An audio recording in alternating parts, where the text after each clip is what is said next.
வாழ்ந்தார். கோடையில் கொஞ்சம் பெண்களை உலகில் கொடியவன் கூட்டில் அடைத்து வைத்தான். காலம் காலமாக அழுத பெண்களின் கண்ணீரை எங்கள் பெரியார் கிழவனோ வந்து துடைத்து வைத்தார். மானம் கெடுப்பாரை, அறிவை தடுப்பாரை, மண்ணோடு பெயர்த்த கடப்பாரை, வானம் உள்ளவரை வையம் உள்ளவரை யார்தான் மறப்பார் தந்தை பெரியாரை என்று எங்கள் பெண்களின் முன்னேற்றத்திற்கு பாடுபட்டார். பெண்கள் கைகளிலே உள்ள கரண்டியை பிடுங்கிவிட்டு பெண்கள் கைகளிலே புத்தகங்களை கொடுங்கள், புரட்சி உண்டாகும் என்றார். பெண் என்ன பிள்ளை பெற்று தரும் இயந்திரமா?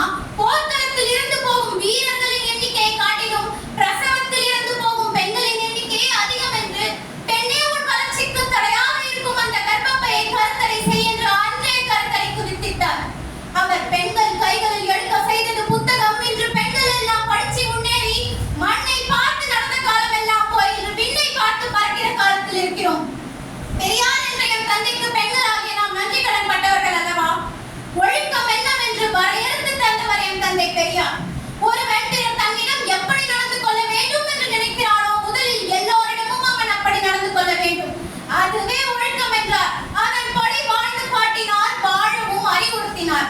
உன் சாஸ்திரத்தை விட, உன் முன்னோர்களை விட, உன் வெங்காயம் விளக்குமாத்தை விட உன் அறிவு பெரியது. அதை யோசி. உன் அறிவுக்கு அப்பாற்பட்ட எதையும் நீ நம்பாதே என்று பகுத்தறிவு ஊட்டிய தாடிவேந்தன் தந்தை பெரியார் ஒரு ஆச்சரியம்தான். கடவுளை மற, மனிதனை நினை என மாநிலத்தை மக்கள் மனதில் விதைத்த தந்தை பெரியார் ஒரு ஆச்சரியம்தான்.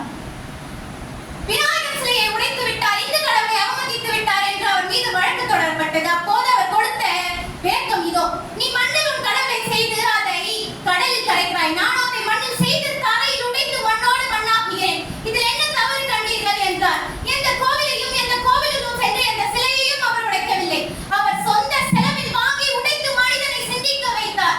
சிறுபான்மையின மக்களை உண்ணும் உணவால், சாதியின் பெயரால், மதத்தின் பெயரால் உன்னை தொட்டால் தீட்டு, உன்னை பார்த்தால் தீட்டு என்ற பொழுது தன் அரசியல் கூட்டத்தில் அவ்வுணவினை ஏற்பாடு செய்து தீட்டு என்று கூறும் சிறுபான்மையின மக்களை வைத்து உடனே உணவை சமைக்க செய்தார். இது தைரியத்துடன் அவர் எடுத்த முயற்சி. மரணம் தன்னை கட்டி தழுவிய போது கூட உங்களை எல்லாம் சிந்திக்கவும் யோசிக்கவும் கேள்வி கேட்பவர்களாகவே விட்டு செல்கிறேன் என்றார்.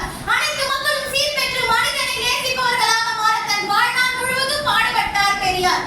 அவர் ஒரு ஆச்சரியம் தானே. பகுத்தறிவான பாட்டன் தந்தை பெரியார் என்ற வாய்ப்புக்கு நன்றி கூறி இடம் சார்கிறேன். நன்றி, வணக்கம்.